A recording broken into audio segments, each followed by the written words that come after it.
주 52시간 노동제를 유연화하고 임금 체계를 연공서열해서 성과 중심으로 개편하자는 내용을 담은 전문가 모임의 노동개혁 권고안이 나왔습니다. 정부는 이 방안을 토대로 본격적인 노동개혁에 나서겠다고 밝혔지만 노동계와 야당의 반발이 변수로 꼽힙니다. 오늘 서울 등 중부지방을 중심으로 최대 10cm의 많은 눈이 내리겠습니다. 또 찬 공기가 밀려오면서 내일 아침 서울 기온이 영하 10도까지 떨어지는 등 이번 겨울 들어 가장 심한 추위가 찾아올 것으로 보입니다. 대통령실이 이상민 행정안전부 장관에 대한 해임 건의를 거부하자 민주당이 탄핵 추진 의사를 밝히며 강하게 반발하고 나섰습니다. 여야의 대치 속에 새 예산안 협상도 평행선을 달리고 있습니다.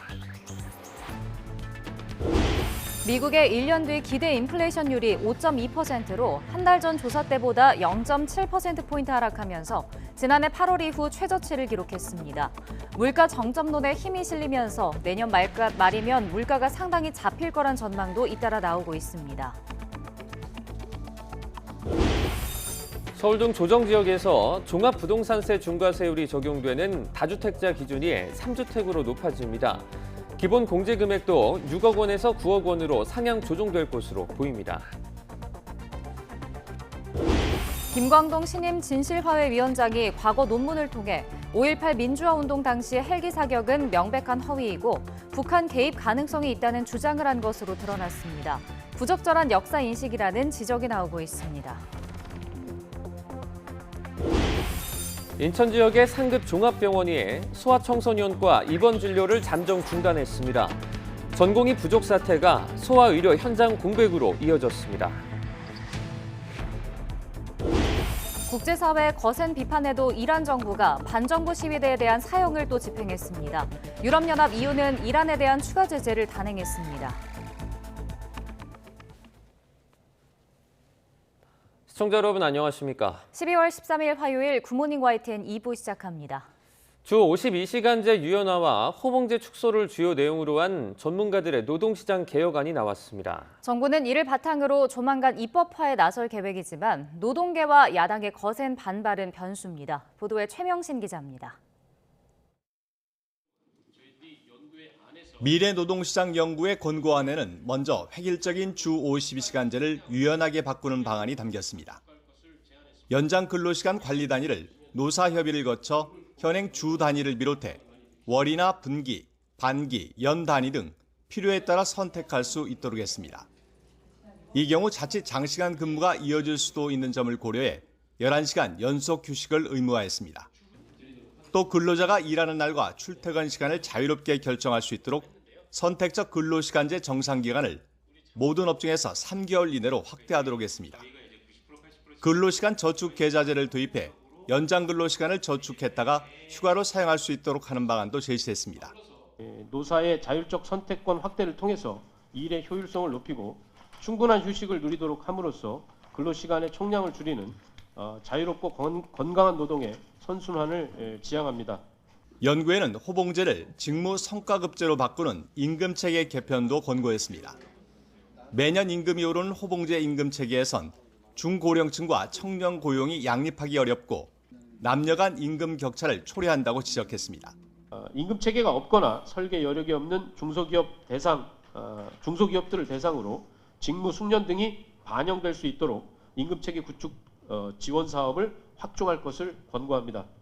60세 정년이 돼 퇴직한 후 국민연금 수급까지 갭이 생기는 문제를 해결하기 위한 사회적 논의를 시작할 것도 제안했습니다. 정부는 권고안을 반영해 이르면 연내 입법 조치에 나설 계획입니다. 이번 권고안은 윤석열 정부가 3대 개혁 과제 중 하나로 내세운 노동개혁의 큰 틀이 될 것으로 보입니다. 하지만 노동계는 장시간 노동체제로의 회귀라며 거세게 반발하고 있습니다. 노동자의 자율적 선택권보다는요, 노동시간에 대한 사용자의 재량권을 확대시켜서 유연 장시간 노동체계로 귀결될 가능성이 높고 또한 노동자들의 임금을 저하시킬 가능성도 크다는 점에서 전면적 재검토를 촉구하는 바입니다. 또 노동개혁 과제 대부분은 법 개정이 필요한 사안이라 거대 야당을 설득하는 작업도 녹록지 않을 전망입니다. YTN 최명신입니다. 대통령실은 이상민 장관 해임 건의에 대해서 이틀 연속 확답을 내놓지 않는 대신에 이태원 참사 진상규명이 우선이라고 강조하면서 거듭 거부 의사를 밝혔습니다. 또 법인세법과 한국전력공사법은 경제 안정을 위해 반드시 처리돼야 한다며 신속한 예산안 처리를 촉구했습니다. 보도에 조은지 기자입니다. 국회에서 자신에 대한 해임 건의안이 야당 주도로 처리된 다음 날 이상민 행정안전부 장관은 평소와 다를 바 없이 업무를 받지만 기자들의 입장 요구엔 침묵했습니다. 거취 표명 관련해서 국회에서 통과됐는데 당사자로서 한 말씀 정도. 이 장관은 해임안 통과 직후 열린 고위 당정협의회에 참석해 이태원 참사 유가족 지원 방안을 보고한 것으로 알려졌습니다. 그만큼 이 장관에 대한 대통령의 신뢰가 여전하다는 뜻으로 풀이됩니다. 대통령실도 이틀 연속 해임 건의에 대한 명확한 입장을 내놓지 않았습니다. 대신 진상규명이 우선이라고 밝혀 당장은 해임 건의를 수용할 뜻이 없음을 분명히 했습니다. 진상 확인과 법적 책임 소재 규명이 가장 중요합니다. 수사와 국정조사 이후 확인된 진상을 토대로 종합적인 판단을 하겠다고 이미 말씀드렸고, 윤석열 대통령의 관심은 새해 예산안 처리에 맞춰져 있습니다. 특히 초당적 협력과 조속한 처리를 당부하면서 법인세법과 한국전력공사법 개정안은 이번에 반드시 처리돼야 한다고 강조했습니다. 예산안의 최대 쟁점 법인세법을 두고는 대기업만의 감세가 아닌 모든 기업의 투자와 일자리를 늘려 민간 중심 경제 활력 제고를 위한 거라고 말했고, 한전법 개정안은 국민의 전기료 부담을 최소화하려면 꼭 필요하다는 게 윤 대통령의 설명입니다. 첨예한 여야 대치 속에 대통령실 역시 해임 건의나 예산안에서 양보할 뜻이 없어서 평행선을 좁히기에는 쉽지 않아 보입니다. YTN 조은지입니다. 민주당은 대통령실이 이상민 행정안전부 장관에 대한 해임 건의를 거부하자 탄핵 추진 의사를 내비치며 강하게 반발했습니다. 국민의힘은 이재명 대표 방탄을 위해 민주당이 다수 의석으로 힘자랑을 일삼는다고 맹비난하면서도 국정조사 보이콧까지 못 박지는 않았습니다. 정현우 기자가 보도합니다. 민주당은 대통령실에 이상민 해임 건의안 거부를 예상했지만 국회 문턱을 넘은 지 단 하루 만에 날아온 통보엔 적잖이 격앙된 분위기입니다. 탄핵 소추안을 빨리 추진하자는 당내 강경한 목소리에 힘이 실릴 수밖에 없게 됐습니다. 헌법 정신에 불복하는 망동을 즉각 중단하시기 바랍니다. 이상민 장관 해임안을 거부하면 바로 탄핵으로 갈 수밖에 없다는 점을 분명히 말씀드리고 경고합니다. 이상. 다만 헌법재판소 탄핵 심판에서 검사 역할을 하는 탄핵소추위원이 여당 소속 법제사법위원장인데다 만에 하나 기각 판정이 불러올 정치적 역풍은 부담스러운 대목입니다. 대통령, 오늘 그 대통령실에서 내일 아침에 국민의힘은 국정조사를 합의해놓고 정작 그 대상인 장관을 해임하자는 건 모순이라며 민주당의 정치적 의도가 드러났다고 강하게 비판했습니다. 다수 의석으로 힘자랑을 일삼는 야당의 입법 전횡이 계속되면서 국회사에 또 하나의 오점이 남았다고 날을 세웠습니다. 어린애에게 칼을 쥐어주면 위험하듯이 민주당이 벌이는 의회 권력의 폭력적 남용은 이성을 상실한 정당이 다수당이 되면 무슨 일이 벌어지는지를 여실히 보여주고 있습니다. 다만 당 일각에서 제기되는 국정조사 전면 보이콧에는 일단 선을 긋고 있습니다. 정치 공세를 하기 위해서 쓰겠다는 의도가 드러난 것이다. 이렇게 이제 반발하면서 사퇴서를 다 냈습니다. 상의해서 예산 통과 상황을 봐가면서 결정하려고 합니다. 야당 소속 국정조사 특위위원장인 우상호 의원도 타협의 여지를 두며 우회적으로 참여를 압박했습니다. 본인들은 사퇴하겠다고 선언을 하신 건데 지도부의 입장은 아니라고 제가 전에 들었습니다. 예산안이 처리되면 국정조사를 한다고 하는 합의는 여전히 유효하다. 저는 그렇게 보고 있고요. 양당 모두 극으로 치닫지 않는 건 오는 15일 내년도 예산안 처리를 위한 본회의를 앞두고 협상 여지를 남겨둔 것이란 해석과 함께 여야 합의로 진행되는 국정조사에 대한 국민적 여론을 감안한 것이라는 분석도 나옵니다. YTN 정윤우입니다. 국민의힘 주호영 원내대표는 교착 상태에 빠진 내년도 예산안 협상과 관련해 접점을 찾기 쉽지 않고 양측 주장에서 서로도 양보할 게 없다고 밝혔습니다. 주 원내대표는 어제 기자들과 만나 법인세 최고세율 인하를 놓고 여야 간 이견을 어떻게 좁혀나갈지에 대한 질문을 받고 이같이 답했습니다. 이어 민주당은 입만 열면 서민감세를 얘기하지만 법인세를 낮추면 60에서 70% 소액주주에게 혜택이 돌아간다면서 민주당은 이를 외면하면서 서민감세를 말하고 있다고 비판했습니다. 더불어민주당 이재명 대표가 내년도 예산안 협상이 합의에 이르지 못하면 서민과 중산층을 위한 국민 감세안을 민주당 단독으로 제출하겠다고 말했습니다. 이 대표는 어제 최고위원회의에서 민주당이 서민 예산 증액을 위해 노력했지만 마이동풍이라고 할 수밖에 없는 여당 태도 탓에 진척이 없다며 이같이 밝혔습니다. 이어 법률상 제한으로 서민 관련 예산을 늘릴 수는 없지만 국민 다수를 위한 감세를 하면 서민 예산 증액과 같은 효과가 있을 것이라고 강조했습니다. 오늘 낮부터는 다시 찬 공기가 유입되면서 날이 급격하게 추워지겠습니다. 강추위 속에 내일까지 대부분 지역에 한방눈이 예보됐는데요. 자세한 날씨는 기상센터 연결해서 알아보겠습니다. 윤수빈 캐스터. 네, 기상센터입니다. 네, 오늘은 눈과 추위에 대한 대비가 필요하다고요. 네, 그렇습니다. 오늘은 추위 속에 어제보다 많은 양의 눈이 예보됐습니다. 현재는 중부 내륙을 중심으로 약한 비 또는 눈이 내리고 있는데요. 이 비눈은 점차 대부분 지역으로 확대하겠고 강도도 더 강해지겠습니다. 내일까지 경기 남부와 강원 남부, 충청 북부에는 10cm 이상, 충청 남부와 제주 산간에도 최고 8cm의 많은 눈이 내리겠고요. 서울을 비롯한 그 밖의 지역에도 1에서 5cm의 눈이 내려 쌓이겠습니다. 내린 눈비로 인해 도로 살얼음이 발생할 가능성이 높으니까요. 교통안전에도 각별히 유의하시기 바랍니다. 한편 황사의 영향으로 현재 수도권 지역의 미세먼지 농도가 매우 나쁨 수준까지 치솟아 있습니다. 특히 인천과 경기에는 미세먼지 경보도 발령 중인 가운데 종일 전국 대부분 지역의 공기가 무척 탁할 것으로 보이니까요. 외출하실 때는 미세먼지용 마스크를 착용하고 나오시는 게 좋겠습니다. 현재 기온을 살펴보면 대부분 영상권을 보이면서 큰 추위는 없습니다. 현재 서울 기온 2.1도, 대전 2.7도, 광주는 4.3도를 나타내고 있습니다. 낮부터는 북서쪽에서 찬 공기가 유입되면서 날이 급격히 추워집니다. 오늘 낮 기온 서울 3도, 대전 6도, 광주와 대구는 8도가 예상됩니다. 수요일인 내일은 서울 아침 기온이 영하 10도까지 곤두박질하면서 올겨울 가장 추운 날씨가 찾아오겠습니다. 이에 따라 한파특보도 내려질 것으로 보이는 만큼 추위 대비 철저히 해주시기 바랍니다. 지금까지 날씨 정보였습니다. 서울 등 조정 지역에서 종합부동산세 중과세율이 적용되는 다주택자 기준이 3주택으로 높아지고 기본 공제 금액도 6억 원에서 9억 원으로 상향될 것으로 보입니다. 여야가 합의한 종부세 개편안 내용을 오인석 기자가 정리했습니다. 여야가 종부세법 개정안에 상당한 의견 접근을 이뤘습니다. 먼저 종부세 다주택자의 범위를 3주택 이상으로 규정했습니다. 현행 종부세법은 서울 등 조정 대상 지역의 2주택자를 다주택자에 포함시켰지만 여야가 합의한 개정안으로 2주택자는 모두 다주택자의 범위에서 빠지게 됩니다. 다주택자는 1주택자보다 2배 안팎의 높은 중과세율로 종부세가 부과되는데 여야가 합의하면서 조정지역 2주택자의 세부담은 크게 줄어들게 됩니다.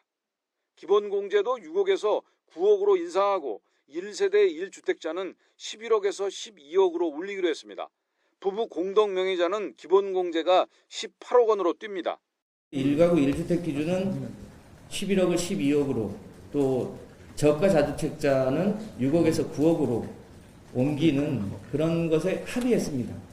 사실상 3주택 이상을 보유하더라도 과세 표준이 12억 원을 넘지 않으면 중과세율이 아닌 일반세율로 과세하기로 여야가 합의했습니다. 과세 표준 12억은 공정시장가액 비율 80%를 적용할 경우 합산 공시가격은 24원입니다. 거주주택 이외에 2주택 이상이 상속주택이나 농가주택 등 투기 목적이 아닐 가능성이 크다고 본 겁니다. 과세 표준이 12억 원을 넘는 3주택 이상자에게 적용하는 중과세율은 아직 합의를 도출하지 못했습니다. 야당인 더불어민주당은 다주택자 종부세 최고세율이 최소 5%는 돼야 한다는 입장을 굽히지 않고 있습니다. 최고세율이 6%인 다주택자 중과세율은 정부 여당이 야당안을 수용하는 선에서 매듭 지어질 가능성이 커지고 있습니다. YTN 오인성입니다. 서울 둔촌주공 재건축 분담금이 조합원 한 명당 평균 1억 2천만 원대로 잠정 책정됐습니다. 시공사업단과 정비업계에 따르면 조합은 오는 22일 임시총회를 열어 가구별 잠정 분담금을 이같이 확정할 예정입니다. 분담금은 기존 전용 면적과 분양을 받는 전용 면적을 비교해 가구별로 다르게 책정됩니다. 미국에서 내년 말이면 물가가 상당히 잡힐 거라는 전망이 잇따라 나오고 있습니다. 인플레이션이 정점을 찍었다는 관측에 금리 인상 속도 조절론에도 힘이 실리면서 뉴욕 증시는 일제히 상승세를 보였습니다. 워싱턴에서 권준기 특파원입니다. 뉴욕 연방준비은행이 지난달 소비자들에게 1년 뒤 물가 전망을 물었더니 5.2% 오를 것 같다고 답했습니다.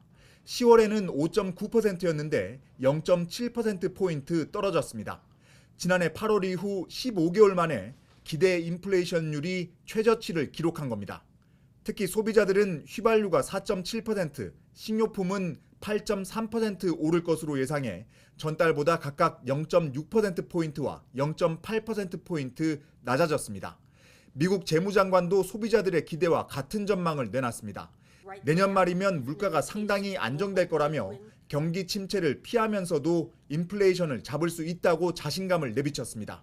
Well, I believe by the end of next year you will see much lower inflation if there's not an unanticipated shock. 노동부가 곧 발표할 11월 소비자 물가 지수도 전달에 이어 하락세를 이어갈 것으로 예상했습니다. 월스트리트 저널이 내놓은 전문가 전망치는 10월 7.7%에서 11월 7.3%로 0.4%포인트 낮아질 것으로 집계됐습니다. 인플레이션이 정점을 찍었다는 관측에 무게를 더하면서 4연속 자이언트 스텝을 밟은 연준이 보폭을 줄일 거란 전망도 더욱 우세해졌습니다. 경기 침체 우려로 지난주 내내 표정이 어두웠던 뉴욕 증시는 상승세를 보였습니다. 다우지수가 1.58% 오르는 등 주요 3대 지수 모두 1% 이상 상승했습니다. 인플레이션 정점론을 너무 믿어선 안 된다는 견해도 있습니다. 뉴욕타임스는 지난해 말 전문가들이 1년 뒤엔 물가가 잡힐 거라고 예상했지만 전망이 빗나갔다며 좀 더 신중한 자세를 취할 필요가 있다고 경고했습니다. 워싱턴에서 YTN 권윤기입니다. 이태원 참사를 수사하는 경찰청 특별수사본부가 이임재 전 서울 용산경찰서장 등에 대한 2차 구속영장과 경찰 외 다른 기관 피의자들의 영장을 이번 주 동시에 신청하는 방안을 검토하고 있습니다. 또 헬로윈 행사와 관련한 정보보고서 삭제 의혹과 관련해 경찰 피의자 3명을 오늘 검찰에 송치합니다. 특수본은 기자들과 만나 최근 신병 확보에 실패한 이임재 전 서장과 전 용산서 112 상황실장에 대한 구속영장 재신청이 이번 주에는 가능할 것으로 본다며 경찰 외 다른 기관 피의자들에 대한 영장 신청도 일괄적으로 추진할 수 있다고 말했습니다. 또 오늘은 박성민 전 서울경찰청 정보부장과 전 용산서 정보과장을 증거인멸 교사 혐의로 구속 송치하고 용산서 정보과 직원을 증거인멸 혐의로 불구속 송치한다고 밝혔습니다. 과거 국가 권력에 의해 저질러진 사건과 사고에 대해 사실관계를 밝히는 2기 진실화해위원회 위원장에 김광동 상임위원이 새로 취임했습니다. 김 위원장은 앞서 과거사위원회 존재 자체를 부정하는 공개 발언을 했는데요. 이번에는 5.18 광주 민주화 운동 당시 헬기 사격은 명백한 허위라거나 북한 개입 가능성이 있다는 식으로 논문을 발표한 것으로 확인됐습니다. 박정현 기자가 단독 보도합니다. 지난 2020년 10월 김광동 신임 진실화해위원장이 자유주의 사상과 시장경제를 다루는 학회 심포지엄에서 발표한 논문입니다. 역사 인식에 대한 국가의 파시즘적 통제라는 제목입니다. 김 위원장은 이 논문을 통해 재작년 추진되던 역사 왜곡 금지법을 강하게 비판했습니다. 제주 4.3 사건이나 5.18 광주 민주화운동 같이 특정 사건에 대해서만 역사 인식을 판단하고 처벌 대상으로 삼는 것은 전체주의적 발상이라는 게 핵심 주장입니다. 이와 관련한 사례로 든 게 바로 5.18 광주 민주화 운동 당시 북한군 개입 의혹입니다. 이미 국방부를 비롯한 여러 국가기관의 조사와 대법원 판결을 통해서 명백히 거짓임이 드러났지만 김 위원장은 이를 가능성 있는 의혹으로 평가했습니다. 또 다른 논란거리가 있습니다. 5.18 당시 신군부가 헬리콥터로 기관총 사격을 했다는 건 명백한 허위라고 밝혔습니다. 나아가 해당 발언을 했던 문재인 전 대통령을 처벌해야 한다고도 주장했습니다.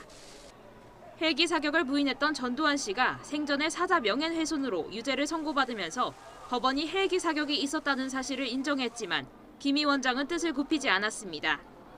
같은 글을 본인이 편집위원으로 있는 인터넷 신문에 기고한 겁니다. 저희 취재진이 논문 논란에 대해 묻기 위해 김 위원장의 취임식장을 찾았습니다. 이전과 크게 달라진 게 없었습니다. 헬기 사격은 아직 규명 안 됐고 5.18에 물어보세요. 헬기 사격이 입증된 것인가?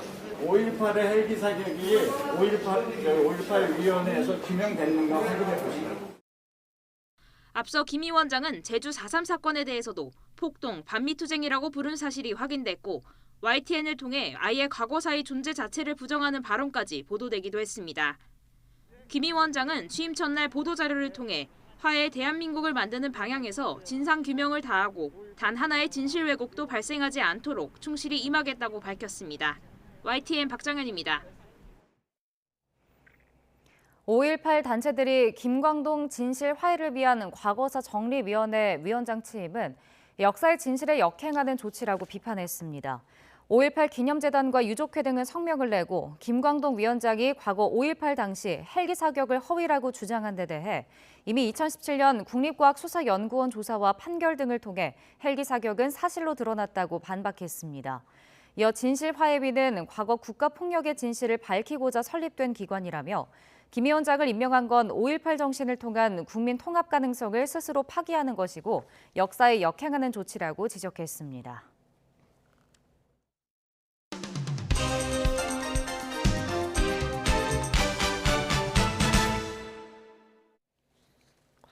(12월 13일) 화요일입니다. 오늘 아침 신문은 어떤 소식을 다뤘는지 짚어보겠습니다. 이현웅 아나운서가 주요 내용 정리해왔습니다. 어서 오세요. 안녕하십니까? 네, 첫 번째 기사 보겠습니다. 조선일보 일면인데요. 소아과 전공의가 모자라서 입원 진료를 중단하고 있다는 내용의 기사입니다. 네, 그렇습니다. 그동안 소아 의료 공백에 대한 우려는 계속 제기가 되어 왔는데요. 최근 경기도 소재 여러 종합병원에서 소아청소년 대상 야간 응급진료를 중단한다고 밝힌 바도 있습니다. 그런데 이번에는 인천의 가천대 길병원이 소아청소년과 입원을 잠정 중단한다고 공지했습니다.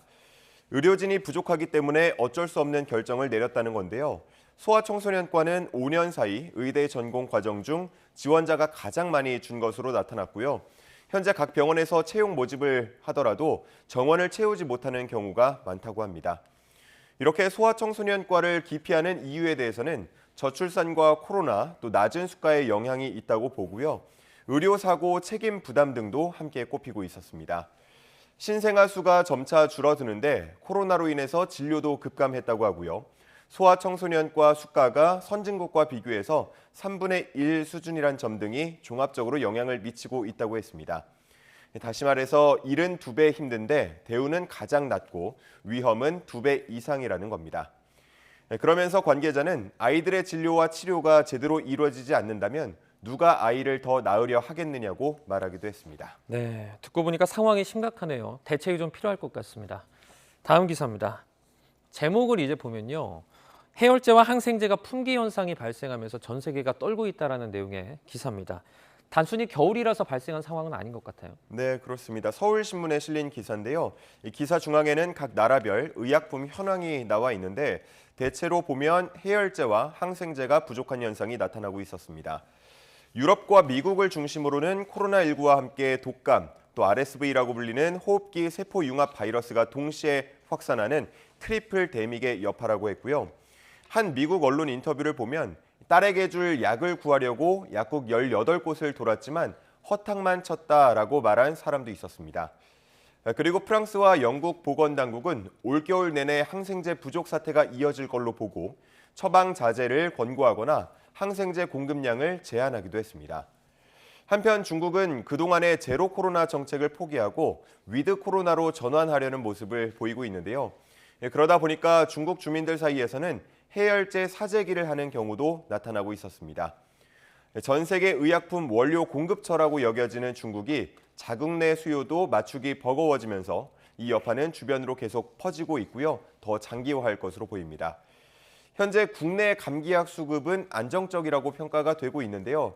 하지만 앞서 말씀드린 것처럼 이런 상황이 길어진다면 우리나라도 영향을 피해가기는 어려울 것으로 전망되고 있습니다. 네, 다음 기사입니다. 최근 몇 년 사이에 저희가 많이 접하고 있는 내용의 기사입니다. 마약 관련 소식인데요. 그만큼 이전에 비해서는 이 마약이 사회에 좀 많이 퍼진 것 같다는 그런 느낌이 좀 들고 있습니다. 대부분의 마약 전담병원 개점 휴업 상태라고 써 있는데요. 그만큼 제 역할을 하지 못하고 있는 상태죠. 네, 맞습니다. 동아일보 일면 기사인데요. 작년 한 해 2030 마약 사범의 수는 4년 전에 비해서 86% 급증한 약 6천 명 정도로 집계가 됐습니다. 네. 그리고 여기서 초범 비율은 81.2%까지 늘었는데요. 이를 좀 바꿔서 말하면 초기 중독자가 그만큼 많다는 거고요. 초기 치료를 잘 받는다면 마약에 덫에서 빠져나올 가능성이 상대적으로 큰 경우가 이렇게 많다는 겁니다. 하지만 실제로는 치료를 받고 싶어도 제대로 또 제때 받을 수 없는 상황이라고 하는데요. 마약 중독 전담 치료병원으로 지정된 21곳 중에서 19곳이 개점 휴업 상태이기 때문이었습니다. 최근 5년 동안 9곳은 단 한 명의 중독자도 치료하지 않았다고 하고요. 이 중 10곳은 연간 한두 명에 불과하다고 합니다. 네. 그중에서 한두 곳에서만 진료가 제대로 이루어지다 보니까 환자가 집중될 수밖에 없고요. 또 수개월 대기해야 하는 경우까지 발생하고 있었습니다.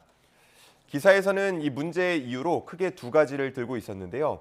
하나는 의료진 부족 문제였고요. 다른 하나는 재정 문제였습니다. 관계자 이야기를 들어보면요. 현재 마약 중독을 치료할 수 있는 전문의는 전국에서 4명뿐이라고 합니다. 그러다 보니까 마약 치료병원으로 지정이 되었더라도 의료진 부족 문제로 사실상 치료를 중단할 수밖에 없는 상황이라고 했고요. 복지부도 이런 상황을 파악해서 내년에는 지정 기준을 재검토하겠다고 밝혔습니다. 그리고 앞서서 말씀드린 또 다른 문제, 바로 돈 문제인데요. 정부는 지자체와 절반씩 나눠서 마약 중독자의 치료비를 대게 되는데 예산이 제한돼 있다 보니까 제때 지급하지 못하는 경우가 발생했고요. 수억 원의 미수금이 발생한 병원은 마약 전담병원 지정 해제를 요구하면서 빠지기도 했습니다.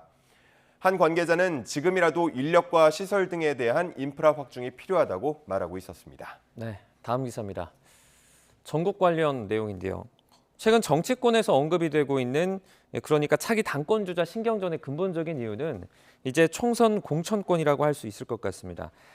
22대 총선 이제 앞두고 있는데 선거 확정이 진행되지 않습니까? 이 선거구 확정 관련해서 좀 달라지는 부분들이 있다고요? 네, 그렇습니다. 중앙일보 기사 함께 보실 텐데요. 선거구는 내년 1월 31일을 기준으로 인구수 등을 감안해서 합쳐지거나 나눠져서 정해지게 됩니다. 한 선거구에서 너무 많은 사람을 대표하거나 너무 적은 사람을 대표하는 일이 없도록 하는 건데요. 오는 20일부터 선거구 획정위원회가 관련 논의를 시작할 예정입니다. 지난 10월 말 인구 자료와 지난 21대 총선 당시 인구 상하한선을 기준으로 보면 이번에 합구 대상과 분구 대상은 모두 13곳씩이었습니다. 선거구를 더 잘게 쪼개야 하는 곳 13곳 중에서 서울과 인천 각 한 곳씩이 있었고요. 경기는 8곳이 포함됐습니다. 결국 수도권이 대부분이었는데 경기 신도시 등 몇 년 사이 분양 일정이 많았던 곳들에 사람이 몰리다 보니까 이렇게 조금은 나눠야 할 필요성이 생겼습니다. 반대로 합구가 될 수 있는 곳 13곳은 영남에서 5곳, 호남에서 4곳 등이 포함되어 있었습니다.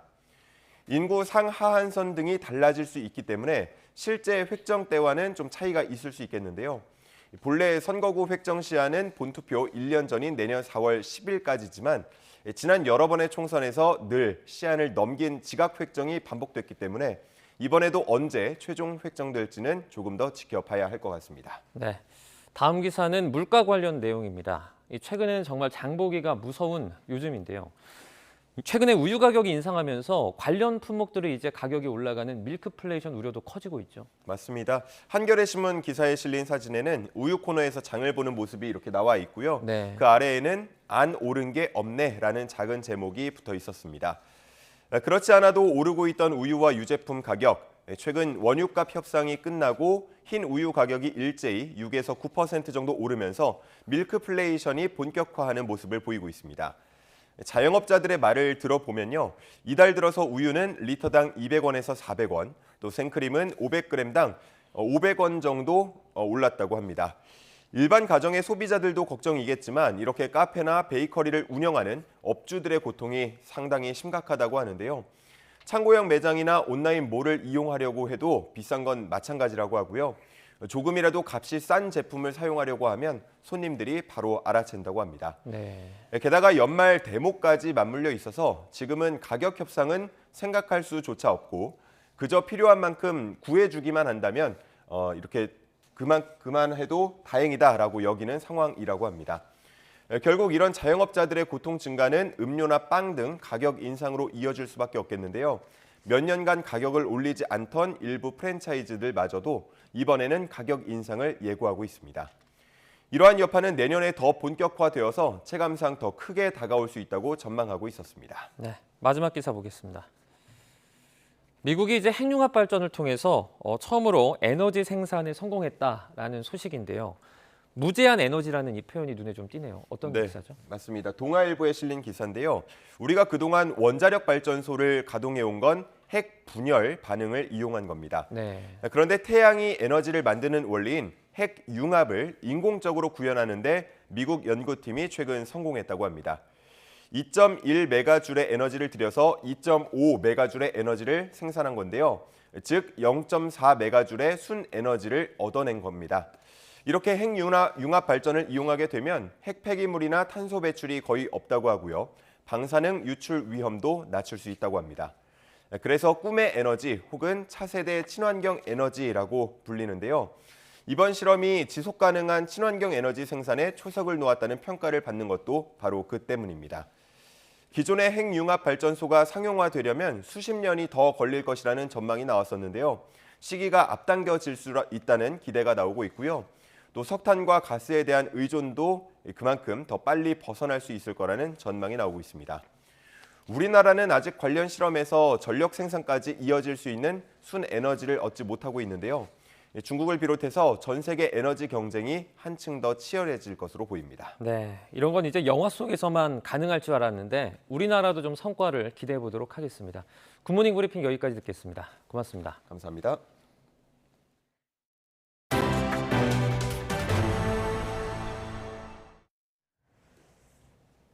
국제사회 거센 비판에도 이란 정부가 반정부 시위대에 대한 사형을 또 집행했습니다.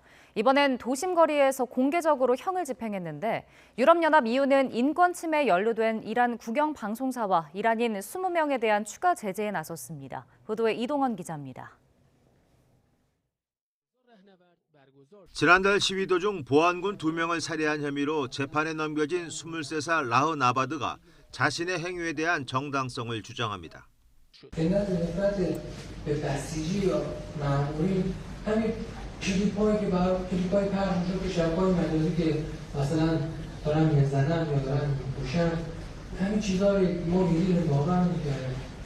하지만 모하레베, 즉 이슬람을 부정하는 죄를 저질렀다는 이유로 사형이 선고됐고 현지 시간 12일 형이 집행됐습니다.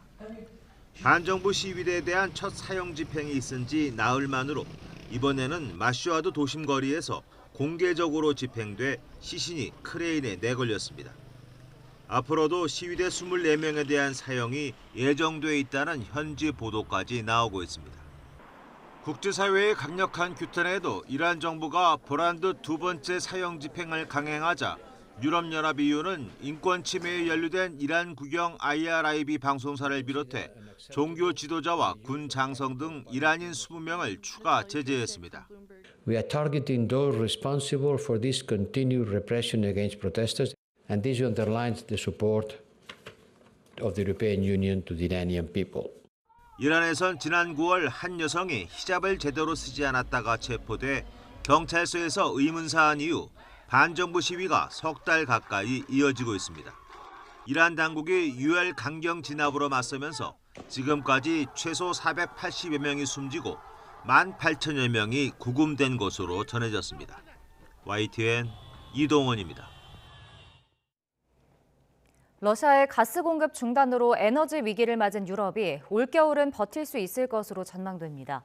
다행히 올겨울이 따뜻하고 코로나19로 중국의 가스 수요가 위축된 게 도움이 됐습니다. 보도에 이상순 기자입니다. 유럽연합 EU가 올겨울 한숨을 돌렸습니다.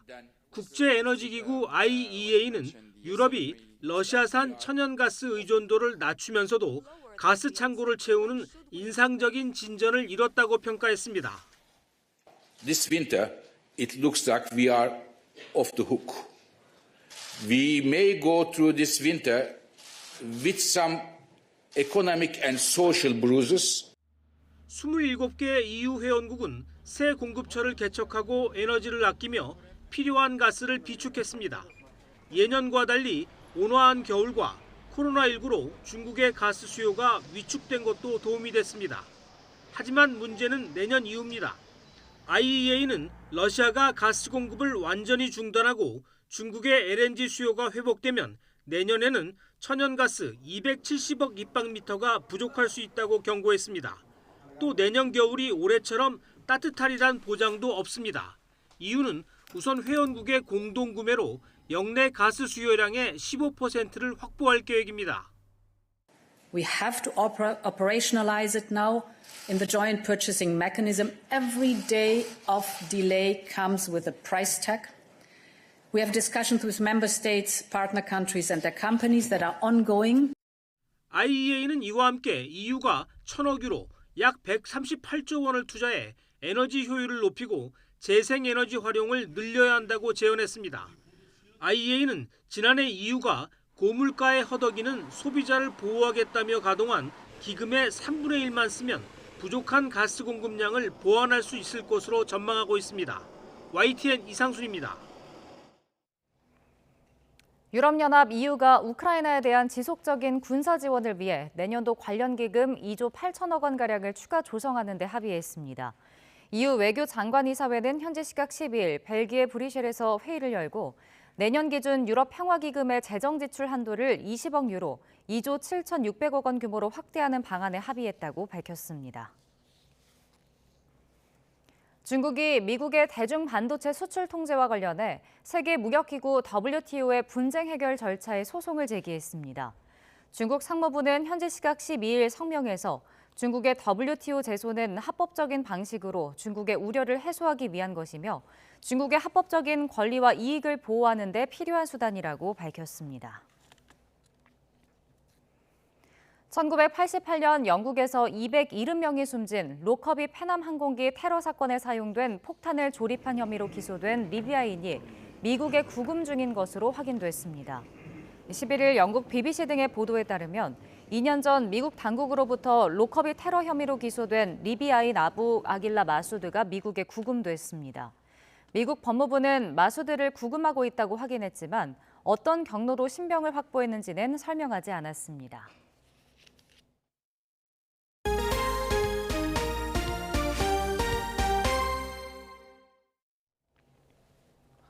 오늘 낮부터는 다시 찬 공기가 유입되면서 날이 급격히 추워지겠습니다. 강추위와 함께 내일까지 대부분 지역에는 한방눈이 내릴 것으로 보입니다. 기상센터 연결해서 날씨 알아보겠습니다. 윤수빈 캐스터. 네, 기상센터입니다. 네, 오늘은 어제보다 많은 양의 눈이 내린다고요? 네, 오늘은 내륙 곳곳에 그야말로 한방눈이 쏟아지겠습니다. 현재는 중부 내륙을 중심으로 약한 비 또는 눈이 내리고 있는데요. 이 비눈은 점차 대부분 지역으로 확대하겠고 강도도 더 강해지겠습니다. 내일까지 경기 남부와 강원 남부, 충청 북부에는 10cm 이상, 충청 남부와 제주 산간에도 최고 8cm의 많은 눈이 내리겠고요.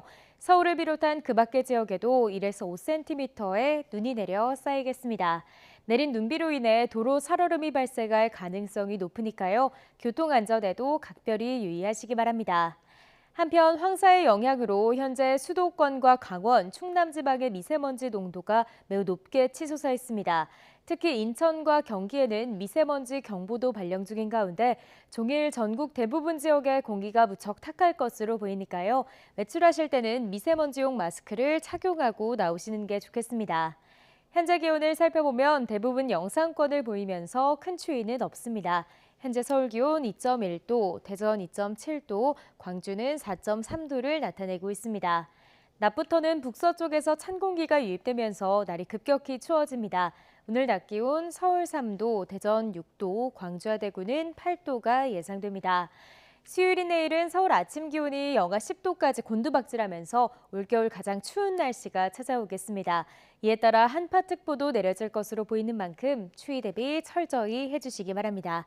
지금까지 날씨 정보였습니다. 윤석열 대통령은 새 정부 첫 예산안이 지연되고 있는 것에 안타까움을 표하면서 국회에 초당적인 협력을 당부했습니다. 특히 법인세법과 한국전력법 개정안은 반드시 처리돼야 한다고 강조했는데요. 대통령실 이재명 부대변인의 말을 직접 들어보겠습니다. 민생 앞에 여야가 따로 없는 만큼 초당적 협력과 조속한 처리를 간곡하게 당부했습니다. 윤 대통령은 법인세법 개정안은 대기업만의 감세가 아닌 모든 기업의 투자와 일자리를 늘려 민간 중심의 경제 활력을 제고하기 위한 것이며 한국전력공사법 개정안은 대규모 적자가 예상되는 한전의 유동성 확보를 통해 국민의 전기료 부담을 최소화하기 위해 꼭 필요한 만큼 이번에 반드시 처리돼야 한다고 밝혔습니다.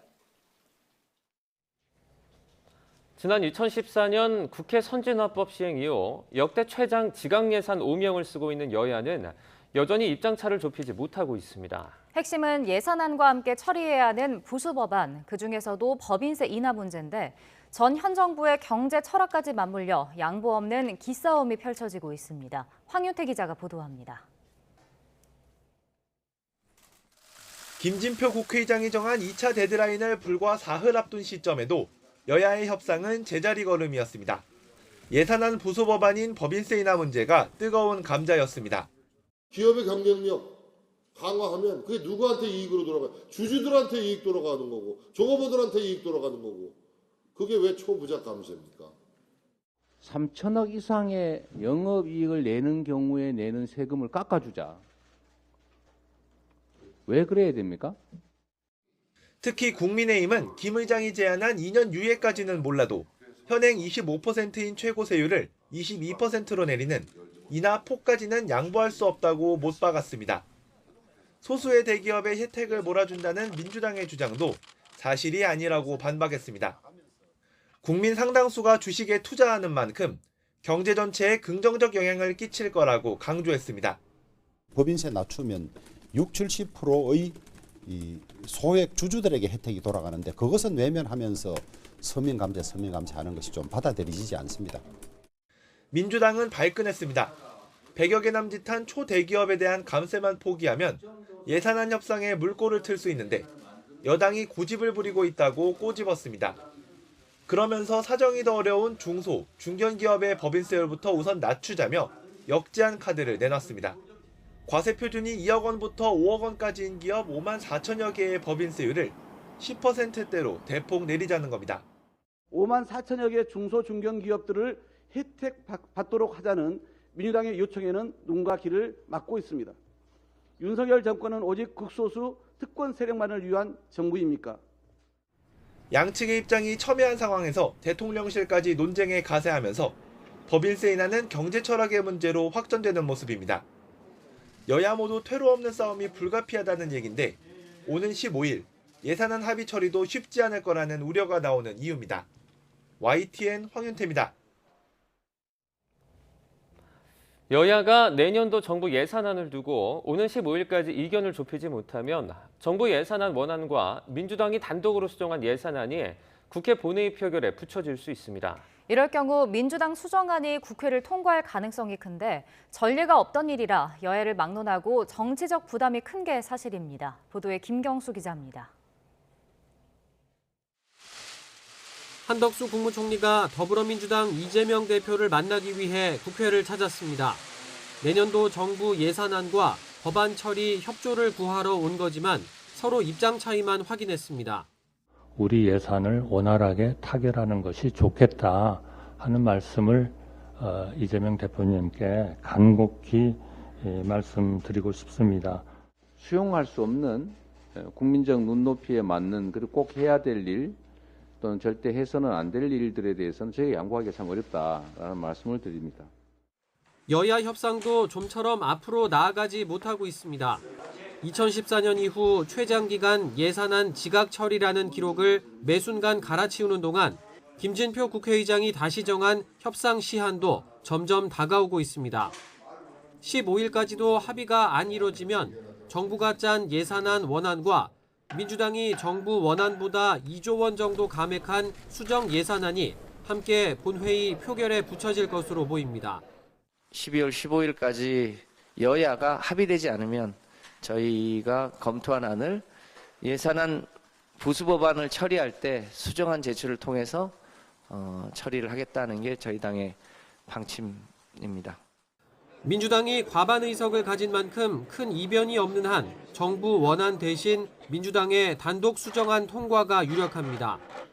예산안 증액은 정부 동의가 필요해 못하지만 대통령실 이전 예산 등 민주당이 불필요하다고 여기는 예산만 깎아서 국회 문턱을 넘길 수 있는 겁니다. 여야 합의 없이 예산안이 처리되는 건 헌정사 초유의 일입니다. 여야가 지금까지 합의해서 처리를 했지 단독적으로 감액 처리해서 가본 적이 없어요. 이거를 민주당도 잘 알고 있을 겁니다. 게다가 증액을 통한 지역구 예산 확보도 물 건너가게 되기 때문에 내후년 총선을 앞두고 지역 민심을 살펴야 하는 의원들 입장에선 달갑지 않은 선택지입니다. 그래서 여야가 15일까지 합의를 못하더라도 연말까지는 협상을 더 이어갈 거란 관측도 나오는데 이상민 장관 해임 건의안 표결로 꽁꽁 얼어붙은 정국이 변수로 꼽힙니다. YTN 김경수입니다.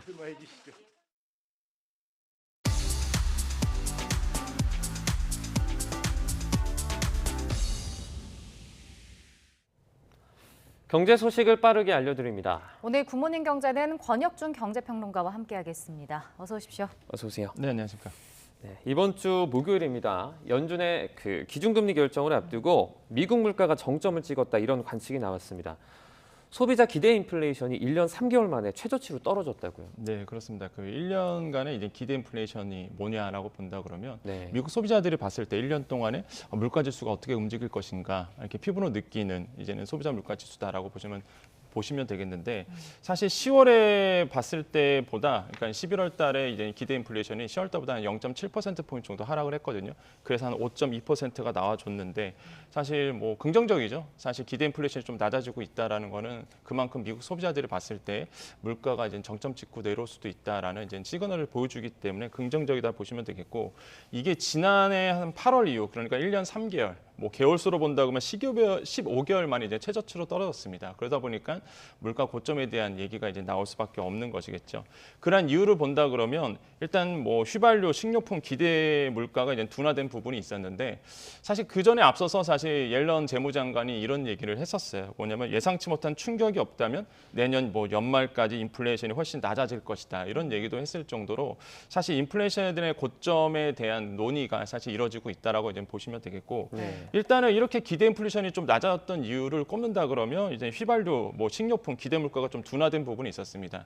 그러니까 소비자들이 봤을 때 휘발유 같은 경우가 한 1년간에 한 4.7% 정도, 그다음에 식료품 기대 물가가 한 8.3% 오를 것이다라고 보고 있었는데 이게 전 10월 달 대비해서 본다 그러면 그 당시에 기대 인플레이션을 대비해서 본다 그러면 소폭 이제 하락한 수치거든요. 이런 것을 봤을 때 이제는 뭐 느끼기에 물가가 좀 떨어질 것이다 보고 있고, 그다음에 1년 후에 집값 상승률도 전월보다 1% 정도, 1% 포인트 정도 이제 낮아지게 전망을 했습니다. 네. 그런 점을 봤을 때도 물가에 대한 어느 정도 안정세를 기록할 것이다라고 보고 있는데, 근데 5.2%라고 말씀드렸잖아요. 네. 목표치는 2%거든요. 그러니까 우리가 하도 5%, 7% 보니까 이게 5%, 뭐 6%가 당연하게 느끼지만은 사실 아직도 이제 5.2%는 굉장히 고물가입니다. 그래서 네. 그 고물가 속에서 이제는 우리나라나 말 그대로 미국 소비자들이 이제 놓여져 있다라고 보시면 되겠고요. 실제 중요한 건 이제 CPI 지수가 이제 곧 발표가 되는데 이제 미국의 소비자 물가 지수가 과연 어떻게 발표될지 이거에 이제 향배가 좀 달려 있다고 생각을 해봅니다. 네. 지금 얘기해 주신 소비자 물가 지수 발표도 앞두고 있고 이제 미 연준의 FOMC 정례 회의도 이제 있을 예정인데 뉴욕 증시는 앞두고서 이제 상승 마감했어요, 오늘. 네, 그렇습니다. 뭐 어제 계속적으로 이제 뉴스에 나왔던 한마디로 이제 장 초반에는 사실 소폭 상승으로 갔었거든요. 그러다가 이제 후반 가서 이제는 크게 뛴 모습 보였는데 다우지수 같은 경우에는 이제 1.58% 올랐고요. 나스닥 지수가 1.26% 올랐습니다. S&P 500 지수 1.43% 오르면서 실제 장 초반에 소폭 상승하다가 후반에 아까 나왔던 옐런 의장의 목소리라든지 아니면 기대 인플레이션에 대한 이슈가 나오면서 후반에 가서 이제 크게 이제 오른 모습들이 이제 보여줬거든요. 그만큼 시장에서 예민하게 반응하고 있다 보시면 되겠습니다. 시장에서 지금 바라보고 있는 게 이제 아까도 말씀드렸지만 11월의 CPI 지수라고 보시면 되겠고요. 그 연방 FOMC 회의에서 과연 어떻게 금리 결정을 할 것인가 이게 이제는 우리나라 시장이나 미국 시장의 산타랠리에 갈 것인가 말 것인가에 대한 향배가 달려 있다라고 생각을 해보면 되겠습니다. 그다음에 아까 말씀하신 것처럼 사실 이제 FOMC 회의에서 현재 시각으로 14일이고 우리나라 시간으로 15일 새벽인데 과연 뭐 예상대로 당연히 이제 빅스텝을 갈 것으로 보고 있거든요. 그래서 0.5%포인트 정도 이제는 인상할 것으로 보고 있는데 그래서 시장의 뭐 움직임대로 갈 것이다라 보고 있고 근데 여기서 이제 변수가 세 가지를 꼽는다 그러면 그러니까 터미널 레이트죠. 그러니까 최종 금리를 과연 어떻게 바라볼 것인가. 점도표가 같이 발표되거든요. 그럼 과연 연준 위원들이 과연 그 내년도의 금리 상단을 어떻게 바라보고 있는지 이것도 이제 확인할 수 있게 되고 그다음에 경제 실험들도 같이 또 발표가 됩니다. 그래서 과연 어떻게 거시적인 어떤 그 시그널이 어떻게 나올 것인지 연준 위원들이 어떻게 생각하고 있는지도 발표가 되고 무엇보다 파월 의장의 이제 목소리겠죠. 과연 어느 정도 매파적인 발언이 나올 것인가 아니면은 매파적인 발언이 안 나올 수도 있고요. 그래서 이러한 세 가지 주요 변수가 시장에 영향을 미칠 것으로 보고 있습니다. 윤석열 정부의 노동시장 개혁안이 나왔습니다. 일주일에 최대 69시간까지 일할 수 있다는데요. 그러니까 구체적으로 어떻게 바뀌는 겁니까? 이게 미래 노동시장 연구회 그 연구 결과인데 사실 많은 분들이 그러실 거예요. 이 연구회가 뭐 큰 의미가 있나? 하여튼 연구회잖아요. 근데 사실 큰 의미가 갖고 있는 게 이게 그 윤석열 정부의 어떤 그 노동시장의 개혁을 한마디로 연구했던 그러니까 의뢰했던 기관이거든요. 그래서 여기서 나왔던 이제 얘기가 고스란히 이제는 그 3대 개혁 과정으로 정했던 이런 노동 개혁의 큰 틀이 될 것으로 보고 있습니다. 그렇기 때문에 어제 나왔던 이 목소리가 굉장히 중요하게 영향을 미치는 거죠. 실제적으로 봤을 때의 가장 큰 이제 내용은 근로시간 관리 단위를 이제 개편하자는 거다라고 보시면 되겠습니다. 많이들 들어보셨을 거예요. 이게는 근로시간 개편 권고안을 본다 그러면 연장 근로시간 관리 단위인데 보통 우리가 많이 들었죠. 주 52시간. 뭐 정말 귀 아플 정도로 많이 들었습니다. 근데 이거를 권고안을 이제는 월, 분기, 반기, 연 이렇게 이제는 가자는 거죠. 그래서 주가 이제는 아니라 왜냐하면 주로 가자 보니까 이게 일하고 싶어도 근로자들이 일을 못 합니다. 이 주 단위로 끊어버려 갖고 더 이상 일을 할 수가 없거든요. 그래서 주로 가는 게 아니라 월, 분기, 반기, 연으로 가자. 이게 이제 권고안이에요. 그래서 그렇게 된다 그러면 바쁠 때는 몰아서 일할 수도 있는 거죠. 또 일이 없으면 또 쉴 수도 있는 거고. 그래서 이렇게 개편 단위를 좀 바꾸자라고 이제 이야기를 하고 있습니다. 그렇게 된다 그러면 이게 이렇게 나와요. 주 92시간 근무가 가능하게 되거든요. 만약에 이게 월로 간다 그러면 왜 그러냐면 주 기본이 40시간이고요. 원래가 50시간을 어떻게 나왔냐면 기본이 40시간에 연장 12시간 해갖고 52시간이 나오는 건데 이게 만약에 개편이 된다 그러면 월 52시간을 한꺼번에 할 수 있습니다. 그러면 총 92시간이 돼요. 그러면 거의 뭐 노동자들은 죽습니다. 거의 불가능한 수치거든요. 그러다 보니까 비판이 계속 나왔었어요. 이게 그 미래 노동시장 연구의 결과가 어제 갑자기 나온 게 아니거든요. 이게 계속적으로 연구 결과가 계속 발표를 했었습니다. 근데 어제 나왔던 거는 그걸 몰아서 이제 결론을 낸 건데 그러다 보니까 이제 시장에서 계속 비판이 나왔던 게 이러면 안 된다라고 나와서 그래서 나왔던 게 근무일 사이에 최소 11시간 연속 휴식을 두자. 그러면 92시간 말이 안 되잖아요. 그래서 그럼 근로일과 근로일 사이에 이제는 11시간 연속 휴식을 도입을 하자는 거였고 그렇게 된다 그러면 이제는 주 최대 69시간이라는 시간이 나옵니다. 그렇게 따진다 그러면 그래서 이제는 주로 본다 그러면 이제 69시간을 최대적으로 일할 수 있기 때문에 그렇게 되면 52시간보다 더 일할 수 있게 되는 거죠. 그래서 바쁠 때는 더 일하게 되고 뭐 안 바쁠 때는 쉬게 되고 그래서 관리 체계가 이렇게 좀 바뀐다. 그래서 가장 큰 아마 시스템 바뀌는 게 아마 이런 어떤 부분이지 않을까 좀 생각을 해봅니다. 이 외에도 그 호봉제를 이제 성과 중심으로 바꿔야 한다라는 내용도 있었거든요. 뭐 호봉제가 이제 노조에 있는 대기업 단위는 남성에게 좀 유리하고 젊은 세대들 불리하다 이런 주장을 했었던 거잖아요.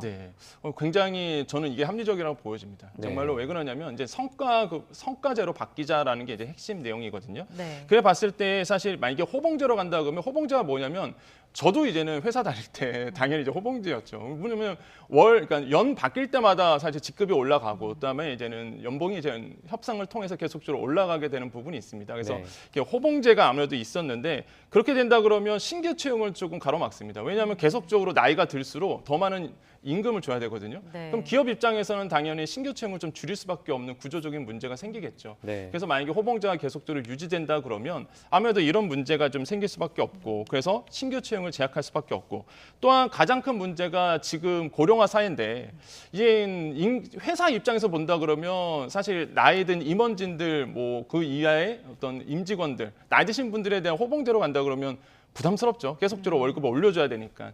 그래서 이런 부분 때문에 오히려 이런 고령 근로자들이 피해를 받고 있다는 게 아니면 주장의 요지라고 보시면 되겠는데요. 네. 사실 뭐 지금 이렇게 성과로 바뀐다는 거는 저는 뭐 어쩔 수 없이 가야 되는 어떤 우리나라의 노동 시장의 개편안이 아닐까 좀 생각을 하거든요. 그래서 네. 이번에 나왔던 거는 뭐 합리적이다 볼 수 있겠고 특히 이렇게 호봉제가 계속 이어진다 그러면 역시나 MZ 세대한테 불리하고요. 특히 이제 남녀 임금 격차가 사실 이런 데서 많이 벌어지거든요. 네. 그래서 이번에 나왔던 이런 그 호봉제 얘기는 언젠가는 바뀌어야 될 부분이고 뭐 적절한 타이밍에 나와주지 않을까.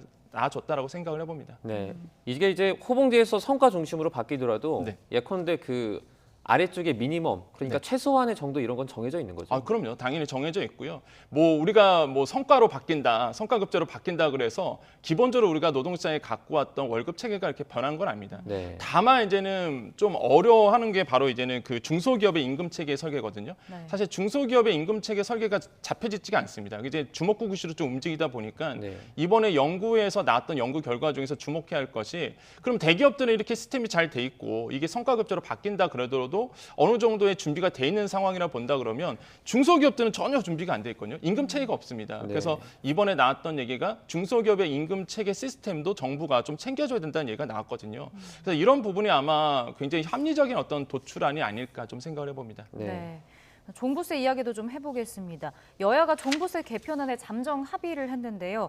이 중에서 2주택자에게는 이제 종부세 중과를 안 하는 내용이 포함되는데 그럼 이게 종부세가 얼마나 줄어들게 되는 거죠? 그러니까 이번에 그 종부세 이제 중과 개편안 본다 그러면 특징이 이제 두 가지라고 보시면 됩니다. 금방 말씀하신 것처럼 이 다주택자의 범위를 이제 조정을 했죠. 네. 그 전까지는 조정 지역의 2주택자도 이제는 그 중과세율을 몇건 적용을 했었거든요. 근데 네. 이번에 이제는 이 조정 지역의 2주택자가 빠지게 됩니다. 그럼 이제 3주택자를 다주택자로 보고 있는 것이죠. 네. 이게 이제 개편안의 핵심이고 두 번째로 본다 그러면 3주택자 이상을 보유하더라도 과세 표준 10억을 넘지 않으면 사실 중과세율을 아닌 일반 세율을 주겠다라는 얘기인데 네. 지금 차트에 보듯이 뭐 조정 대상 지역 뭐 예를 들어서 뭐 서울이라고 보겠습니다. 네. 2주택자의 내년도 종부세 그 시뮬레이션을 본다 그러면 이게 3,600만 원 그러니까 그 아크로 리버파크라고 보통 얘기하죠. 이 아파트와 마레프라고 얘기하는 마포 레미안 푸르지오 이 2주택을 이제 가지고 있는 거예요. 한 분께서. 네. 그렇게 된다 그러면 올해 기준으로 본다 그러면 한 6,300만 원 정도가 됩니다. 왜냐하면 이제 3.6% 중과세율을 적용하게 되거든요. 네. 조정 지역이 2주택자니까. 근데 만약에 이제 개편한 대로 간다라고 본다 그러면 2,148만 원 정도가 나오는 건데 네. 만약에 공정시장 가액 비율 60%를 내년에도 유지를 한다라고 가정한다 그러면 더 줄어듭니다. 이게 1,235만 원 정도. 네, 차이가 많이 나네요. 네, 많이 나죠. 그러다 보니까 이렇게 중과세율을 주느냐 마느냐 일반세율을 적용하느냐가 큰 차이가 이제 벌어질 수밖에 없고 사실 이게 중과세율을 나왔을 때 이런 얘기를 했었습니다. 너무 과도하다. 왜냐하면 더블이거든요. 거의 2배의 수잖아요, 사실 네. 이제 중과세율이. 그러다 보니까 이제 다주택자 중심으로 부담이 굉장히 심해졌던 부분이 있습니다. 그래서 중과 대상 변화를 본다 그러면 이제 현행 같은 경우에는 조정 대상 지역 한마디로 이제는 지금 몇 군데 없습니다. 다 풀어졌기 때문에 서울과 수도권 한 4군데 정도인데 이 조정 대상 지역 2주택자가 현행대로 간다 그러면 당연히 중과 대상이고 그러면 지금의 확정된 건 아닙니다. 합의안인데 합의안대로 간다 그러면 이게 빠지는 거죠. 그래서 일반 세율이 되는 거고 3주택자 이상 보유자는 이제 현행도 마찬가지고 합의안 보더라도 3주택자 이상은 당연히 중과세율을 적용하게 된다. 이렇게 좀 표현을 해보겠습니다. 네. 이럴 경우에 좀 세수가 많이 줄어드는 부분도 있을 것 같아요. 네, 확실히 많이 줄어들 수밖에 없고요. 실제 네. 이번에 나왔던 그 아까 말씀드렸던 부분에서 왜 이렇게 많이 줄어드느냐 본다 그러면 확실하게 줄어드는 게 기본공제가 이번에 합의안을 본다 그러면 6억 원에서 이제 9억 원으로 인상되거든요. 그러니까 아까도 이제 마레프 갖고 있고 리버파크 갖고 있다 그러면 이 기본적으로 이주택자 같은 경우는 또 줄어들 수밖에 없어요. 왜냐하면 기본공제가 9억 원으로 오르다 보니까 그만큼 또 세율이 세이브가 되는 거죠. 그다음에 부부 명의자로 본다 그러면 이게 기본공제가 6원에서 9억 원 오르잖아요. 그럼 2, 9, 18, 그러니까 18억 원까지 사실 이게 또 공제가 공동명의면 그러다 보니까 훨씬 더 이제 세율적인 부분에서 부담을 덜 하게 되는 것이고, 그다음에 1세대 1주택자 같은 경우는 현행은 11억 원까지 공제거든요. 근데 합의안 본다 그러면 12억까지 또 늘려졌습니다. 그러면 확실히 이제는 중과 세율이라든지 이제는 세율 자체가 또 낮아지다 보니까 굉장히 유리한 부분이 있겠고, 그럼 당연히 세수는 좀 줄어들 수밖에 없는 상황이 나오겠죠. 그래서 지금 시장에서 봤을 때 가장 큰 혜택은 조정 대상 지역의 2주택자, 한마디로 서울에 2채 갖고 있는 분들이에요. 서울에 아파트 2채 갖고 있는 분들이 아마 중과 세율에서 제외되다 보니까 가장 큰 혜택을 이제 볼 것이다. 왜냐하면 일반 세율을 적용되다 보니까 이렇게 보고 있다라고 말씀을 드리겠습니다. 네. 네, 하나만 더 여쭤보겠습니다. 네네. 지금 최고 세율이 이제 또 조정이 되는 거잖아요. 네네. 그러면은 사실 예전과 비교해서 1%, 2% 차이 이렇게 나는 부분들이 있는데 네네. 사실 실제로 내는 세금은 거의 뭐 4배 정도가 차이가 나더라고요.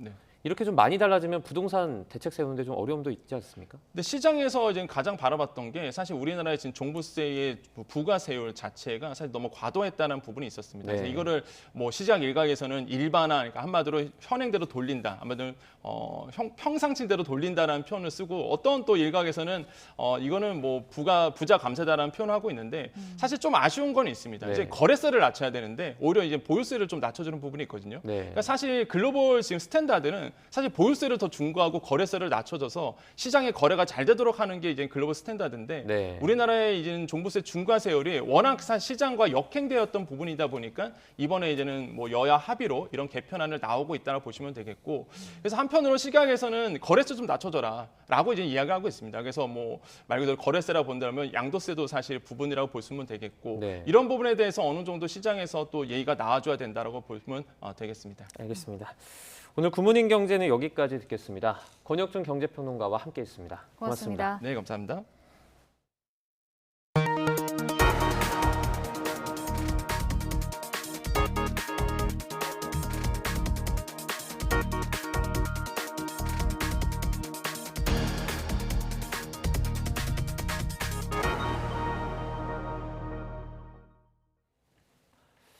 레고랜드 사태로 홍역을 치른 강원도가 금융기관 보증부채 2,050억 원을 모두 상환했습니다. 빚을 내서 더 급한 빚을 갚은 셈인데 애초 하려 했던 출자기업 기업회생 신청도 유보적입니다. 지원 기자입니다. 레고랜드 건설 지원을 위해 만든 강원도 출자기업 중도개발공사. 중도개발공사가 금융권에서 빌린 돈 2,050억 원. 강원도가 시장 혼란을 불러일으킨 레고랜드 보증 채무 2,050억 원을 모두 갚았습니다. 정확히 2,049억 1,400만 원, 하루 이자만 4천만 원에 달했습니다. 지난주 금요일 강원도의회가 추가 경정 예산안을 통과시키자 월요일 오전 바로 상환한 겁니다. 조금 전에 10시 25분에 레고랜드 GJC 보증 채무를 상환을 했습니다. 우리 강원도에서 2,049억 1,400만 원. 갚은 돈 절반은 강원도 예산, 나머지 절반은 지역개발기금에서 끌어섰습니다. 지역개발기금 금리가 금융권보다 낮다곤 하지만 빚을 내 빚을 갚은 겁니다. 강원도가 애초 진행하고자 했던 중도개발공사에 대한 법원 기업 회생 신청도 유보적입니다. 급한 빚을 이미 다 갚은 상황이고 금융시장 우려도 크기 때문입니다. 회생이란 것을 이 시장에서 그것을 선뜻 받아들이지 못하는 점이 있어서 그게 좀 마지막까지 걸립니다. 관건은 이제 강원도가 대신 내준 2,050억 원을 중도개발공사가 언제 얼마나 갚을 수 있느냐는 겁니다. 채무 변제와 자산 매각 과정에서 강원도와 갈등을 빚은 중도개발공사는 오는 15일 주주총회를 열고 신임 사장을 선임할 예정. 경영 정상화와 함께 공사가 보유한 의암호 일대 땅 매각도 속도를 낼 것이라는 전망입니다. 금융 채권 시장 혼란을 불러일으킨 강원도 레고랜드 사태는 결국 예산과 또 다른 빚을 투입하며 급한 불을 껐습니다. 회수 가능성에 대한 우려 속에 야권에서는 김진태 강원지사에 대한 손해배상과 국회 청문회 등을 요구하고 있습니다. YTN 지완입니다. 대형마트인 이마트가 점포로 전화를 걸면 챗봇으로 전환되는 시스템을 도입하면서 시각장애인들이 큰 불편을 호소하고 있습니다. 코로나19로 전자상거래 시장이 급격히 확대하면서 시각장애인의 정보 접근성이 떨어지고 있는 건데 이 같은 제안은 장애인 차별금지법 위반에 해당한다는 지적이 나옵니다. 황보혜경 기자의 보도입니다. 40대 중증 시각장애인 장용전 씨가 가까운 이마트 점포로 전화를 겁니다. 챗봇을 이용하란 안내 음성과 함께 통화가 곧바로 종료됩니다. 챗봇 채팅으로 상담하실 수 있도록 모바일 화면 또는 문자 URL을 터치해주세요. 문자로 온 챗봇 링크를 클릭해 상품 검색창을 누르고 안 되네. 가려던 이마트 점포를 찾는 데만 수십 분이 걸립니다. 화면 구성 자체를 받아들이기 위해선 그거를 계속 확인을 해야 되는 거예요. 위에부터 아래까지 쓸어서. 지난 10월 말 이마트가 전국 점포에 모바일 자동 상담 서비스인 챗봇 시스템을 도입하면서 기존 음성 서비스를 종료한 겁니다. 이에 대해 이마트 측은 집 전화 등 유선으로 점포에 전화하거나 본사 대표 전화로 걸 경우 여전히 음성 서비스를 이용할 수 있다면서 장애인 소비자 편의를 포함해 시스템을 계속 보완해 나가고 있다고 밝혔습니다. 코로나19로 비대면 전자상거래 시장이 확대하면서 시각장애인들의 소외가 덩달아 커지고 있습니다. 시각장애인은 스마트폰 화면 읽기 기능을 이용해 각종 앱에 담긴 정보를 확인합니다. 그런데 상품 설명이 이미지 파일로 돼 있어서 자세한 내용을 알 수 없다거나 보유한 쿠폰이 있어도 인식을 못하는 경우가 비일비재한 겁니다. 그걸 클릭해야 쿠폰 적용이 되는데 클릭이 안 되게 돼 있는 거예요. 40대, 50대, 60대로 갈수록 앱 쓰는 걸 이제 포기하고 이는 장애인에게 정당한 편의를 제공하라는 장애인 차별금지법 위반에 해당한다는 목소리가 나옵니다. 그 디지털 전환 가속화로 많은 정보가 시각화되고 있습니다. 시각장애인에게 정보 접근이 점점 더 어려워지고 있는 건데요. 이런 식의 정보 접근 제한은 명백한 장애인 차별금지법 위반 행위입니다. 장애인과 고령층에겐 디지털 전환이 단순한 적응의 문제를 넘어 생존과도 직결될 수 있는 만큼 다양한 형태의 정보 제공이 필요하다는 지적입니다. YTN 황보혜경입니다. 서울시가 오늘 출근길부터 전국 장애인 차별 철폐연대 시위가 열리는 지하철역에서 지연 사태가 심각하게 발생하면 열차를 무정차 통과시키기로 했습니다. 서울시는 어제 오후 서울교통공사, 경찰 등과 회의를 열고 이렇게 결정했습니다. 전장현은 모레까지 4, 6호선 삼각지역에서 아침 8시와 오후 2시 하루 2차례 선전전을 예고한 상태입니다. 시 관계자는 무조건 정차하지 않는 것은 아니고 심각한 열차 지연이 발생한다고 판단이 되면 역장이 관제와 상의해 무정차 결정을 내리게 될 거라고 설명했습니다. 문재인 전 대통령이 기르던 풍산개 고미와 송강이 광주 우치공원으로 옮겨졌습니다. 광주 우치공원은 지난 9일 경북대 병원에서 데려온 풍산개들을 공개했습니다. 우치공원은 문 전 대통령이 기르던 환경과 비슷한 환경을 유지하고 실내에 별도의 공간을 마련해 고미와 송강을 사육할 예정입니다. 전남 완도 섬 지역이 올해 극심한 가뭄에 시달리고 있습니다. 상수원이 고갈돼가며 일주일에 하루 이틀만 물이 나오는 실정인데요. 나연호 기자가 현장을 다녀왔습니다. 물이 넘실대던 곳이 드넓은 들판으로 바뀌었습니다. 비다운 비가 내린 지 오래되면서 바닥은 물기 하나 없이 쩍쩍 갈라졌습니다. 완도 소완도 주민 2천여 명이 쓰는 상수원 저수율은 불과 3.2%로 고갈 직전입니다. 가뭄이 지속하면서 섬은 40일 넘게 제한급수가 이루어지고 있습니다. 물이 나오는 날은 일주일에 단 이틀에 불과해 주민들은 이렇게 물탱크와 대야에 물을 받아놓고 생활하고 있습니다.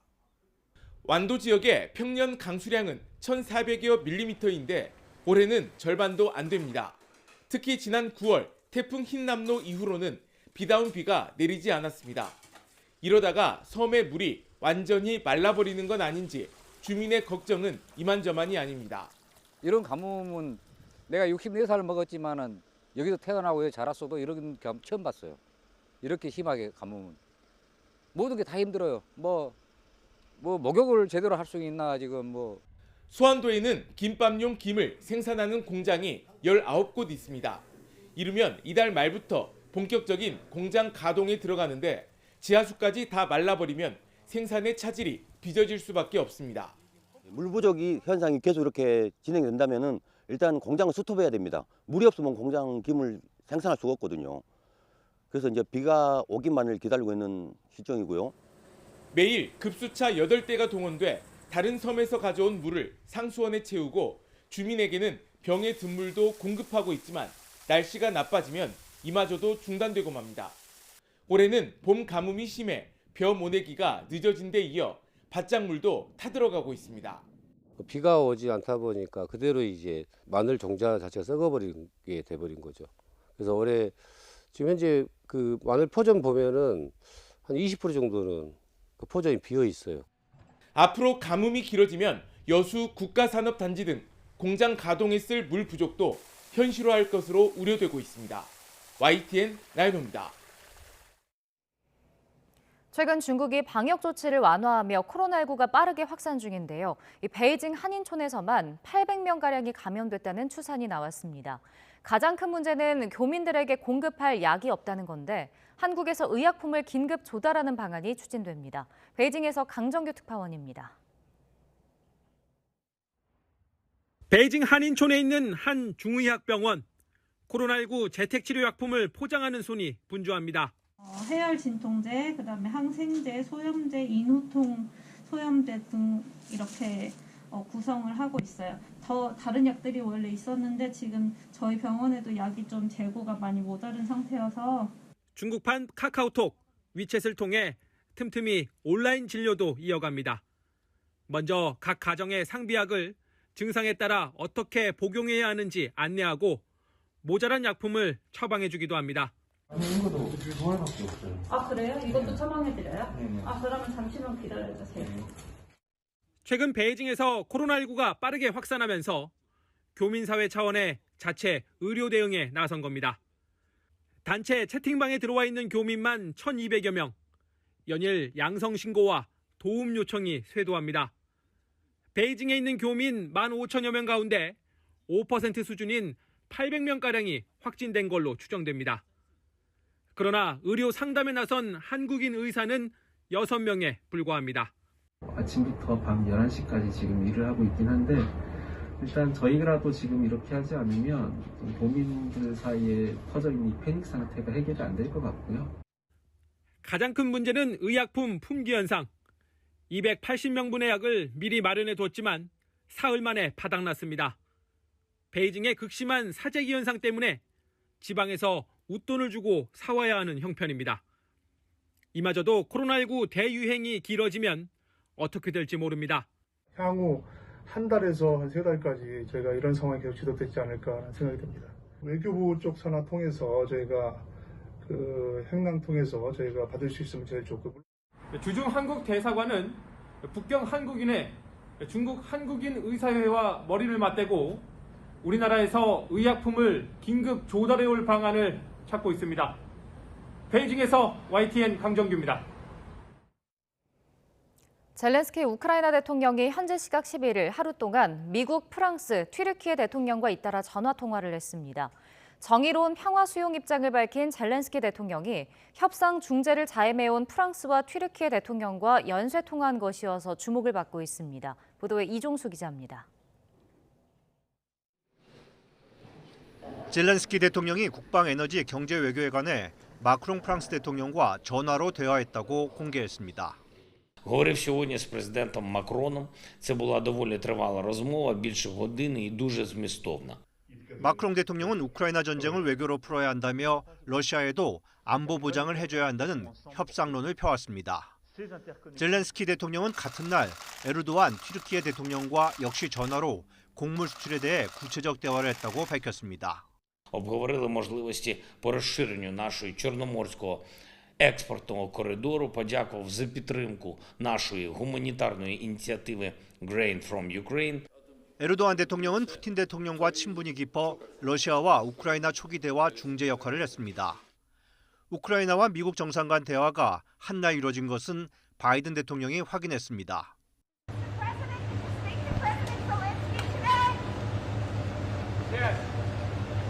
바이든 대통령은 유엔 헌장에 담겨있는 근본 원리들에 기반한 정의로운 평화는 수용할 수도 있다는 젤렌스키 대통령 발언을 환영했다고 백악관은 전했습니다. 젤렌스키 대통령은 앞서 종전협상론이 대두하자 국제법에 따라 러시아군 점령지 완전 반환, 러시아의 전쟁배상금 지급, 러시아에 대한 전쟁범죄 책임 추궁과 사법 처리 등을 협상 조건으로 제시해왔습니다. 바이든과 젤렌스키 대통령은 정의로운 평화협상에 공감대를 형성했지만 러시아가 받아들일 가능성이 없다는 관측이 지배적인 만큼 향후 어떤 중재 외교가 펼쳐질지 관심이 모아지고 있습니다. YTN 이종수입니다. 우리나라를 방문한 우크라이나 국방차관이 러시아가 완전히 철수하지 않는 이상 휴전은 없다고 못 박았습니다. 신준명 기자가 전해드립니다. 우크라이나는 최근 드론을 이용해 러시아 본토의 공군기지 2곳을 잇따라 공격했습니다. 이에 러시아는 우크라이나 전역에 미사일 70여 발을 퍼붓는 동시에 핵무기 사용 가능성을 재차 언급하며 위협했습니다. Встречный удар. Ну, ничего здесь секретов-то нет никаких. Что это? Что такое ответно-встречный? Ответно-встречный. 핵 전쟁을 우려한 서방 국가 사이에선 휴전론까지 나오는 상황. 하지만 우리나라를 방문한 볼로디미르 가블리로프 우크라이나 국방부 유럽연합 담당 차관은 현재 상태의 휴전 가능성을 일축했습니다. 휴전을 하려면 러시아가 크림반도 등 지난 2014년 이후 점령한 모든 지역에서 철수하고 우크라이나 경제에 끼친 전쟁 피해에 배상해야 한다는 겁니다. Russia is interested in ceasefire just to strengthen the military posture in Ukraine. Until Russia is on our territory, there is no possibility of ceasefire. 그러면서도 러시아의 핵 위협에 대해 우려를 나타냈습니다. I don't want to talk about nuclear, but if the Russia decide to apply nuclear, of course, it's the most highest level of escalation in this conflict. But I hope it will never happen. 가블리로프 차관은 최근의 전세와 관련해 미국과 유럽, 캐나다와 호주의 적극적인 지원 덕에 반격에 나설 수 있었다고 강조했습니다. 그러면서 한국 정부의 인도적 지원에 대해서도 거듭 감사하다며 한국이 무기를 우크라이나에 직접 공급하는 것에는 제한이 있다는 점을 잘 알고 있다고 덧붙였습니다. YTN 신준명입니다. 12년 만에 월드컵 16강을 달성한 벤투호의 캡틴 손흥민이 오늘 영국으로 돌아갑니다. 안화골절 수술을 받고 월드컵에서 4경기를 풀타임으로 뛴 손흥민은 리그가 재개될 때까지 몸 상태를 끌어올리는 데 집중할 것으로 보입니다. 그룹 방탄소년단 BTS 맏형 진이 오늘 군에 입대합니다. 진은 오늘 경기도 연천의 제5사단 신병교육대로 입소할 예정입니다. 입소를 앞둔 진은 팬 커뮤니티에 짧은 머리 사진을 공개하며 생각보단 귀여움이라고 적었습니다. 소속사 빅히트뮤직은 오늘 별도의 공식 행사가 없다며 안전사고 예방을 위해 현장 방문을 삼가달라고 팬들에게 당부했습니다. 오늘 아침 출근길 미끄럼 사고와 교통안전에 각별히 유의하셔야겠습니다. 현재 중부지방을 중심으로 약하게 비나 눈이 내리고 있는데요. 이 눈비는 점차 전국으로 확대하겠고 눈발도 더 굵어질 것으로 보입니다. 피해가 발생하지 않도록 대비 잘해주시기 바랍니다. 현재 레이더 화면부터 살펴보도록 하겠습니다. 현재 중부 내륙을 중심으로 약한 눈비가 내리고 있습니다. 이 눈비는 점차 그 밖의 지역으로 확대하겠고 강도도 더 강해질 것으로 보이는데요. 내일까지 경기 남부와 강원 남부, 충청 북부에 최고 10cm 이상의 큰 눈이 내리겠고 서울과 경기 등 그 밖의 지역에도 1에서 5cm의 눈이 내려 쌓이겠습니다.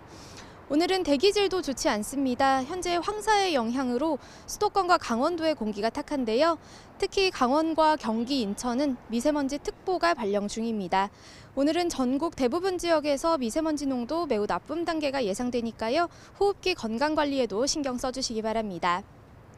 현재 기온 살펴보겠습니다. 서울 1.1도, 전주 4.8도 등으로 대부분 영상권을 보이며 큰 추위는 없습니다.